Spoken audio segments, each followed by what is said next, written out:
క్రీస్తునందు ప్రియ సహోదరి సహోదరులారా, మన ప్రభువును రక్షకుడు అయినటువంటి యేసుక్రీస్తు వారి నామంలో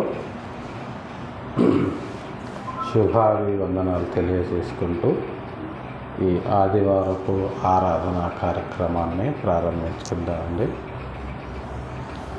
ఈరోజు ఆరాధనలో భాగంగా దేవుడు మనకు అనుగ్రహించినటువంటి వాక్య భాగము అపోస్తలుడైనటువంటి పౌలు గారు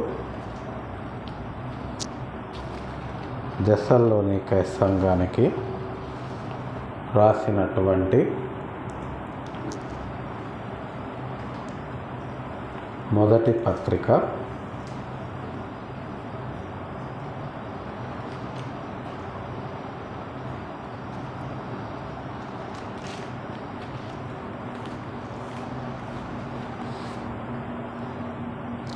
5వ అధ్యాయము 1 నుంచి 11 వచనాలు ఈరోజు మనము ధ్యానిద్దాం.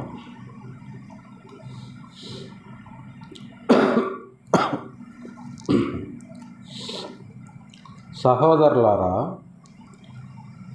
ఆ కాలములను గూర్చి ఆ సమయములను గూర్చి మీకు వ్రాయనక్కరలేదు.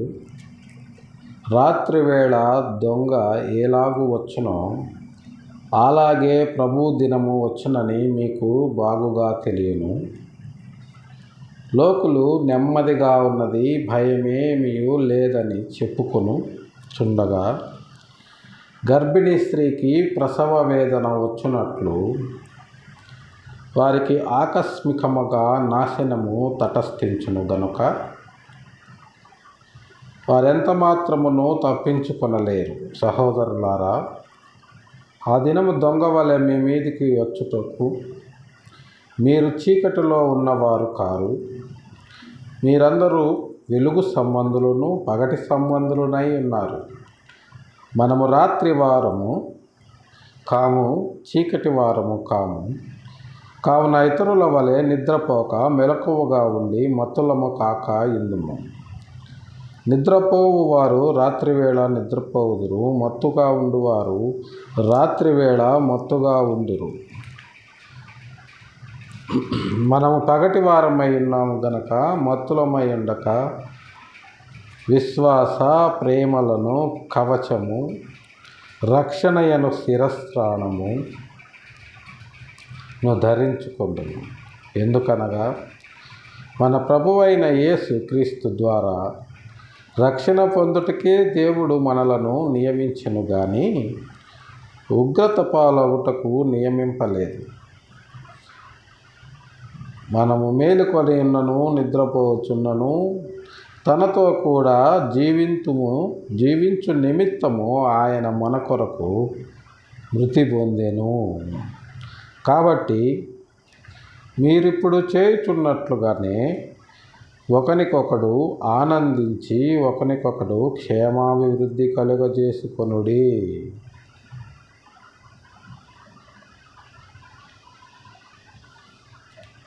చిన్న ప్రార్థన చేసుకుందామండి. ప్రేమ కలిగిన మా తండ్రి, పరిశుద్ధమైన మా ప్రభువా, గడిచిన పరిశుద్ధ దినం మొదలుకొని ఈ పరిశుద్ధ దినం వరకు మా ప్రయాణాల్లో పరిబాటల్లో మాకు తోడు నీడగా ఉండి మమ్మలను కాచి కాపాడి భద్రపరిచి సజీవులుగా ఈ పరిశుద్ధ దినాలను మీ పాద సన్నిధికి చేర్చి మిమ్మల్ని స్తుతించి ఆరాధించి గణపరిచి గొప్ప భాగ్యాన్ని మాకు అనుగ్రహించినందుకై మీ పాదాలకు వందనాలు చెల్లించుకుంటున్నాము. మధ్యాహ్నకాల సమయంలో నా ప్రభువా, మీ వాక్యమును ధ్యానించిన ఎండుగా మాకు సహాయం చేయండి. మీ ఆత్మను మాకు అనుగ్రహించి మమ్మల్ని ముందుకు నడిపించమని మీ ప్రియకుమారుడు మా రక్షకుడు అయిన యేసయ్య దివ్యనామములో బ్రతిమిలాడి ప్రార్థించి అడిగి వేడుకొంచున్నాము తండ్రి, ఆమేన్. క్రీస్తునందు ప్రియ సహోదరి సహోదరులారా, గత 2 దినాలుగా మనము ఎక్కువగా వార్తల్లో చూస్తున్నటువంటి అంశము విజయవాడ పట్టణాన్ని వరద ముంచెత్తివేసింది. దానివల్ల దాదాపుగా 3.5 లక్షల మంది నిరాశ్రయులైపోయారు. కట్టుబట్టలతో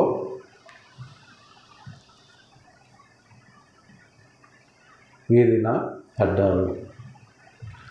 వాళ్ళకు కలిగినదంతా కూడా వరదల్లో కొట్టుకొని పోయిందని చెప్పి, తిండి లేక, త్రాగటానికి మంచినీళ్ళు కనీసం దొరకక, ప్రభుత్వం చేసే సహాయం అందిన వారికి అందుతుంది, అందని వారికి అందట్లేదని గత 4-5 రోజులుగా విపరీతమైన ఆర్తనాదాలను మనము వింటున్నాం. కారణం, ఉభయ తెలుగు రాష్ట్రాల్లో వరద బీభత్సం. అటు తెలంగాణలో ఖమ్మంలో, ఇటు ఆంధ్రాలో విజయవాడ. సరే, వరదలు వస్తున్నాయి. వరదలు రావడం వల్ల అనేకమైనటువంటి సంఘటనలు జరుగుతున్నాయి. దానివల్ల అనేక మంది నష్టపోతున్నారు, అనేక మంది ప్రాణాలను సైతము కోల్పోతున్నారు.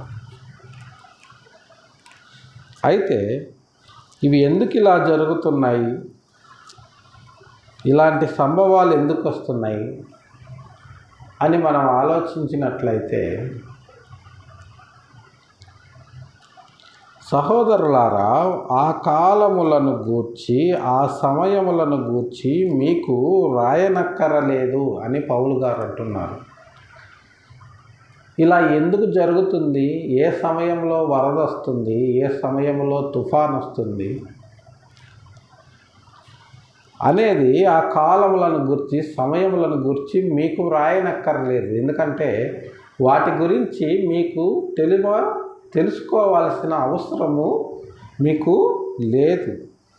ఎందుకంటే కాలములు, సమయములు అన్నీ ఆయన కంట్రోల్లో ఉంటాయి. అది అపోస్తల కార్యంలో ఆయన తెలియజేశారు. అన్ని రకాలైనటువంటి కాలములు, అన్ని రకాలైనటువంటి సమయములను ఆయన నియంత్రించగలుగుతున్నారు. సైన్స్ తెలుసుకోలేనిది, సైన్స్ కనిపెట్టలేనిది ఏదైనా ఉంది అంటే అది కాలమే. కాలాన్ని లెక్కించడం మాత్రమే తెలుసు, కానీ సైన్స్కి కాలానికి మొదట ఏది, చివర ఏది అనేది తెలియదు. అలాగనే ఏ సమయంలో ఏది ఎందుకు జరుగుతుందో కూడా తెలియదు. అదే విషయాన్ని ఇక్కడ పౌలు గారు తెలియజేస్తున్నారు. కాలములను గూర్చి, సమయములను గూర్చి మీకు రాయనక్కరలేదు, అది మీకు అనవసరము. వరద వచ్చి ఇంతమంది చనిపోయారంటే చనిపోతారు, అది మనకు అనవసరం. అలా ఎందుకు జరిగింది అని ప్రశ్నించే హక్కు మనకు లేదు. కరోనా వచ్చింది, ఎంతోమంది చనిపోయారు, చనిపోతారు. ఎందుకు వచ్చింది అంటే రకరకాల కారణాలు, వీళ్ళ తెలివితేటలను బట్టి గబ్బిలాల వల్ల వచ్చిందని, ఆ వుహాన్లో పుట్టిందని, మెటుకు ఎక్కడి నుంచి అది వచ్చినా ఒక మహమ్మారి అయితే వచ్చింది, మనుషులను చంపేసి వెళ్ళిపోయింది. అలాగనే వరదలు వచ్చాయి, కొంతమందిని తీసుకొని వెళ్ళిపోయాయి. అలాగనే అగ్ని ప్రమాదాలు జరుగుతున్నాయి, కొంతమందిని తీసుకొని వెళ్ళిపోతున్నాయి. ఇలా ఆ కాలములను గురించి, సమయములను గురించి మీకు వ్రాయనక్కర్లేదు. వాటిని మీరు తెలుసుకోవాల్సిన అవసరం లేదు. ఎందుకు ఇలా జరిగింది అని ఆలోచించాల్సిన అవసరం అంతకంటే లేదు. రాత్రి వేళ దొంగ ఏలాగు వచ్చునో అలాగే ప్రభువు దినము వచ్చునని మీకు బాగుగా తెలియను. రాత్రి వేళ దొంగ ఎలాగొస్తాడో, దొంగ వచ్చేటప్పుడు మనకు ఇన్ఫర్మేషన్ ఇచ్చే రాడు కదా. ఒకవేళ అలా ఇన్ఫర్మేషన్ ఇస్తే మనం అలర్ట్గా ఉంటాం కదా. మనం ఊహించని గడియలో దొంగ వస్తాడు, అతనికి అందింది దోచుకొని వెళ్తాడు. మన ప్రభువు రెండవ రాకడ కూడా ఆ దొంగ వచ్చే సమయాన్ని పోలి ఉంటుంది. ప్రభువు దొంగలాగా రాడు, కానీ దొంగ ఎలాగైతే మనం ఊహించని గడియలో వస్తాడో ప్రభువు కూడా మనం ఊహించని గడియలో వస్తాడు. దానికంటే ముందు ఇవన్నీ జరుగుతాయి అని పౌలు గారు చెప్తున్నారు. సో జరిగే కాలాలను గురించి కానీ సమయాలను గురించి కానీ మీరు ఆలోచించకండి. ఇవి ప్రభువు రావడానికి సూచనలు. లోకులు ఏమనుకుంటారు? నెమ్మదిగా ఉంది, భయమేమీ లేదు, ప్రశాంతంగా ఉన్నాము, సంపాదించుకున్నాము, కూడబెట్టుకున్నాము, హాయిగా ఉన్నాము.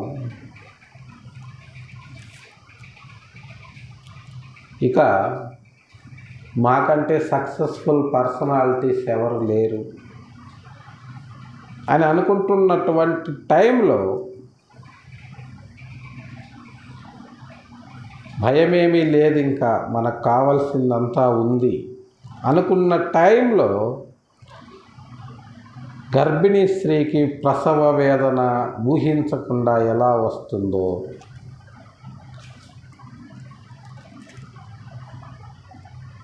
వారికి ఆకస్మికముగా నాశనము తటస్థించును. గర్భిణీ స్త్రీకి నొప్పులు ఎప్పుడు వస్తాయనేది ఊహించలేము. డాక్టర్ గారు ఇంజెక్షన్ వేస్తారు, 4 గంటల్లో ఎప్పుడైనా నొప్పులు రావచ్చమ్మా, జాగ్రత్తగా కనిపెట్టండి అని చెప్తారు. ఖచ్చితంగా ఈ టయానికి నొప్పులు వస్తాయి అని డాక్టర్ అమ్మ కూడా చెప్పలేదు. అలాగుననే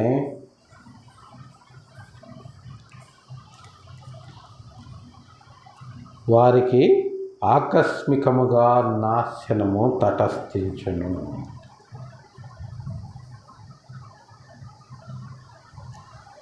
ఖమ్మంలో, విజయవాడలో జరిగింది అదేనండి.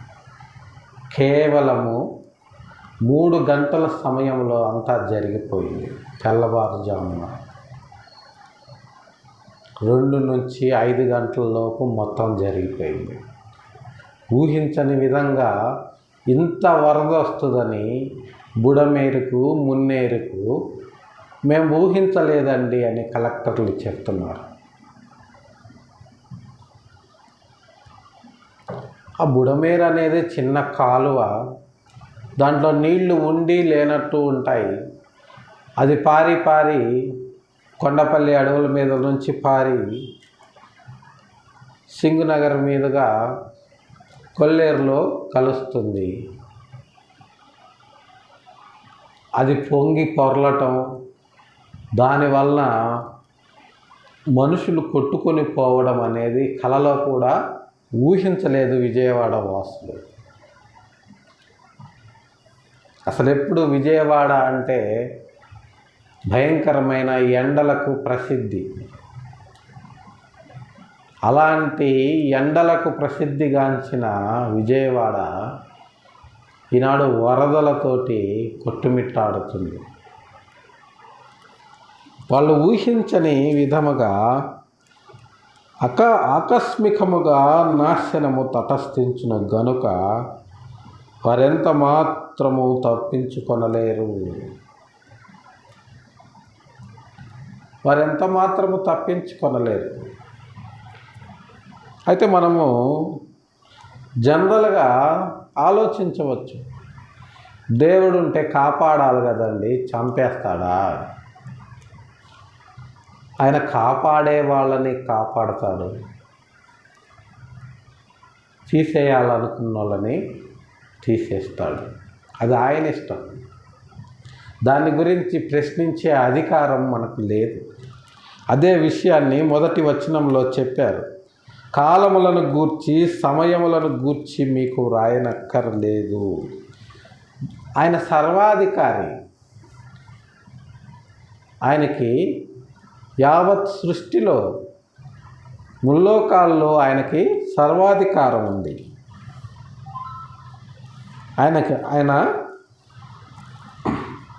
ఆయన అధికారం ఎంత అనేది మనము చూస్తే దానియేలు గ్రంథము 2వ అధ్యాయము 21వ వచనములో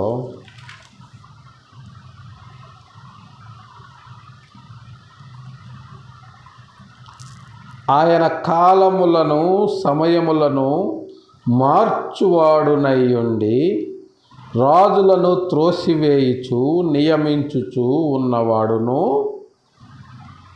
వివేకులకు వివేకమును జ్ఞానులకు జ్ఞానమును అనుగ్రహించువాడునై ఉన్నాడు.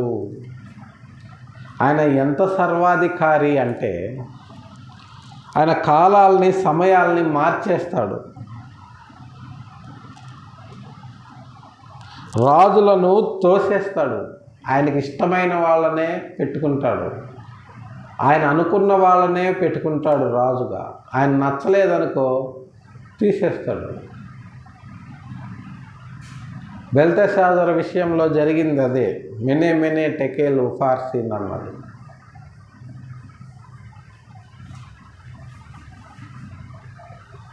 అయిపోయింది, తీసేశాడు. సౌలును నియమించాడు. సౌలు 40 సంవత్సరాలు పరిపాలించాడు. తర్వాత గర్వించాడు. సౌలు, నీ పద్ధతి బాగలేదు కాబట్టి నీకు సింహాసనం తీసేస్తున్నాను.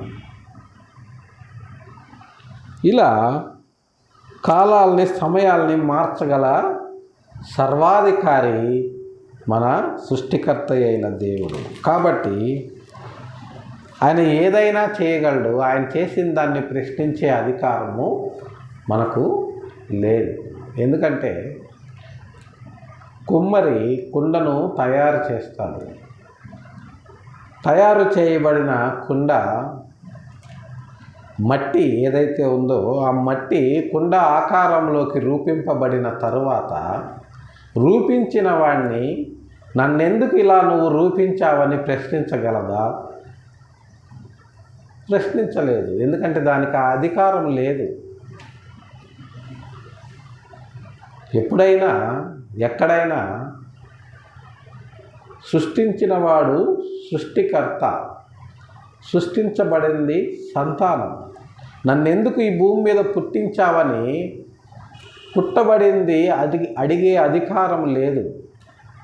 ఎందుకంటే మనం భూమి మీద పుట్టాలి అంటే దాని మీద పరలోకంలో పెద్ద వర్కౌట్ జరుగుద్ది.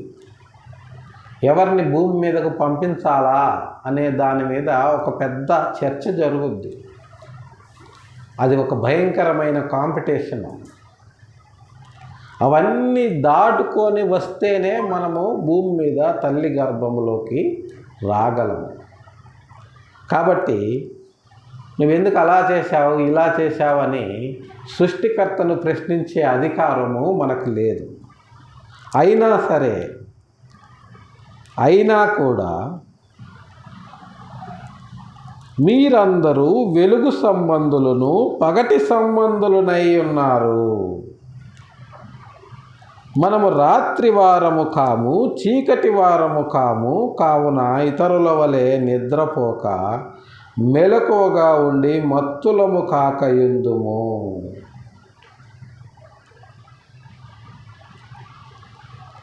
మనమందరము వెలుగు సంబంధులము, వెలుగును ధరించుకున్న వాళ్ళం. వెలుగంటే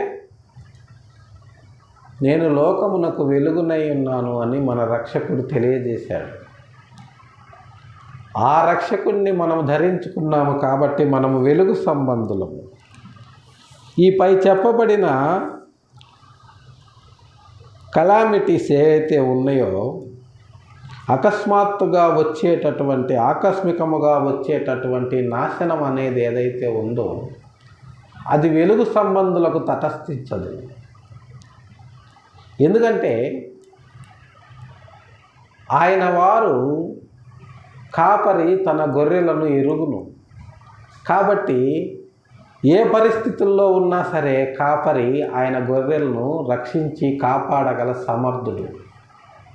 బయట ఎంత భయంకరమైన పరిస్థితులు ఉన్నా సరే మన రక్షకుడు మనల్ని కాపాడి సంరక్షించగల సమర్థుడు. అదే విషయాన్ని పౌలు గారు తెలియజేస్తున్నారు. మనము వెలుగు సంబంధులము, పగటి సంబంధులమై ఉన్నాము. మనము రాత్రి వారము కాము, చీకటి వారము కాము. మనం ఏం చేసినా సరే వెలుగులోనే చేస్తాము. ప్రభువును ప్రకటించినా సరే బహిరంగంగానే ప్రకటిస్తాము. దానివల్ల ఎన్ని కష్ట నష్టాలు ఎదురైనా సరే అన్నిటినీ ఓర్చుకొని ప్రకటించడం మాత్రం మానము. కావున ఇతరుల వలె నిద్రపోక మెలకువగా ఉండి మత్తులము కాక ఇందుము. ఇతరుల వలె ఏం పర్వాలేదు, నెమ్మదిగా ఉంది, మనకు కావాల్సినవన్నీ మనం సమకూర్చుకున్నాము, ఇక ఏం పర్వాలేదు అని ప్రశాంతంగా నిద్రపోయే పరిస్థితుల్లో మనం ఉండము.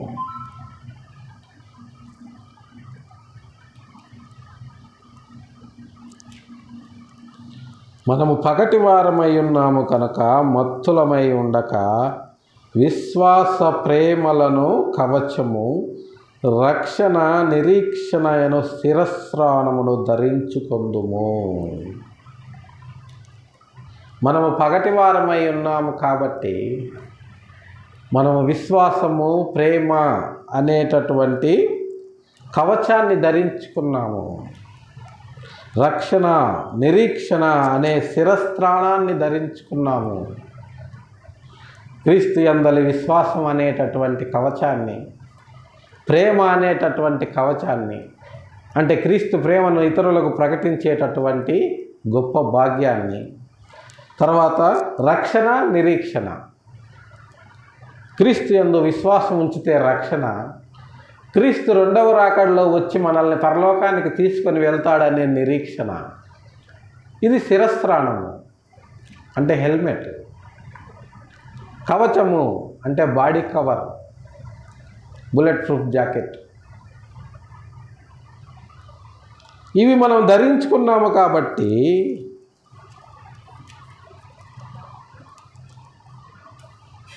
ఎందుకనగా మన ప్రభువైన యేసు క్రీస్తు ద్వారా రక్షణ పొందుటకే దేవుడు మనలను నియమించను కానీ ఉగ్రత పాలవుటకు నియమింపలేదు. వీటిని ధరించుకున్న మనము ఎన్ని తుఫాన్లు వచ్చినా, ఎన్ని భూకంపాలు వచ్చినా, ఎన్ని కరోనాలు వచ్చినా, ఎన్ని ప్రకృతి వైపరీత్యాలు జరిగినా మనకేమీ కాదు. ఎందుకంటే రక్షణ పొందటానికే మనము నియమింపబడ్డాము కానీ ఉగ్రత పాలవటానికి నియమింపబడలేదు. అంటే వీటిని దేవుని ఉగ్రత అని చెప్తున్నాడు పౌలు గారు. దానికి కారణాలు విశ్లేషించేటటువంటి హక్కు మనకు లేదు. కానీ ఇలాంటివి ఎన్ని జరిగినా సరే అవి మీ దాకా రావు అని స్పష్టం చేస్తున్నారు.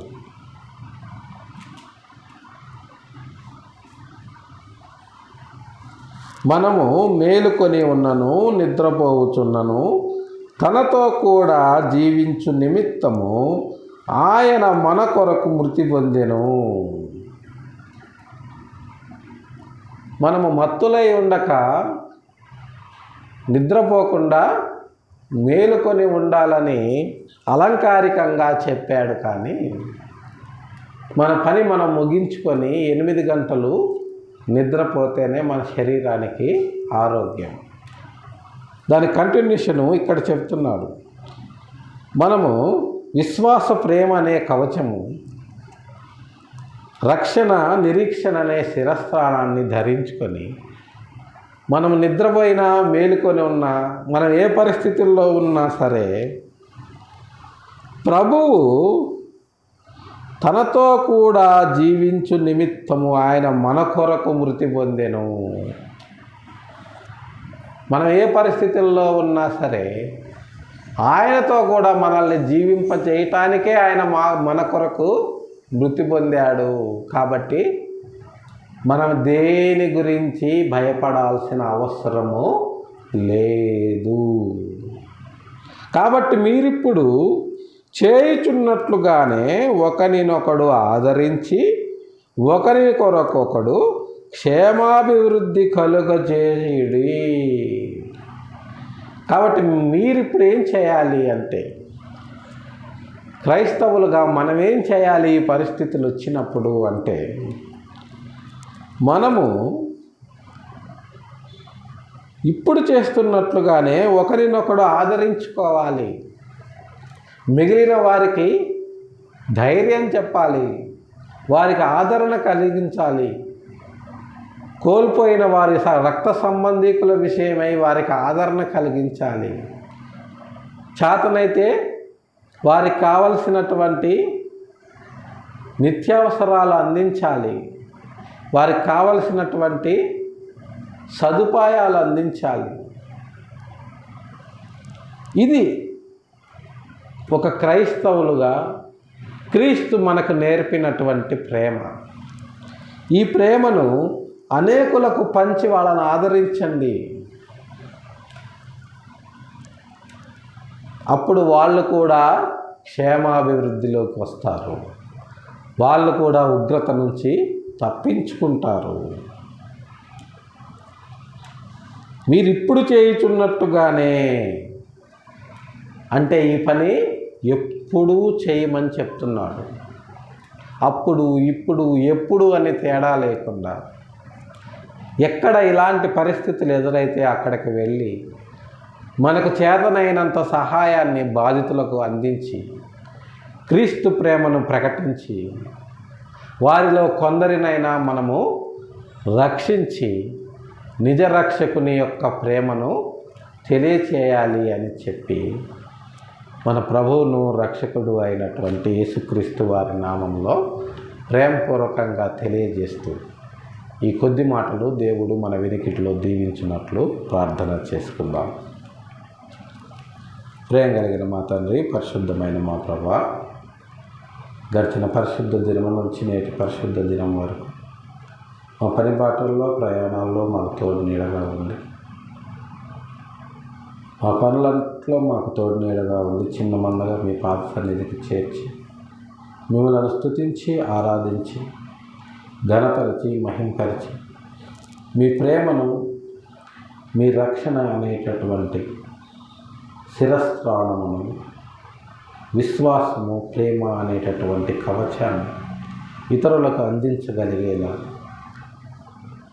భయంకరమైన రోజుల్లోనే కాలాన్ని గడుపుతున్నాము. ఇలాంటి పరిస్థితులు వస్తాయని మీరు ముందే తెలియజేశారు. అయినప్పటికీ నా ప్రభువు వాటి విషయమై అవగాహన లేనటువంటి, ఒకవేళ విన్నా కూడా నిర్లక్ష్యం వహించినటువంటి అనేక మంది ఈనాడు ప్రాణాలతో లేరు.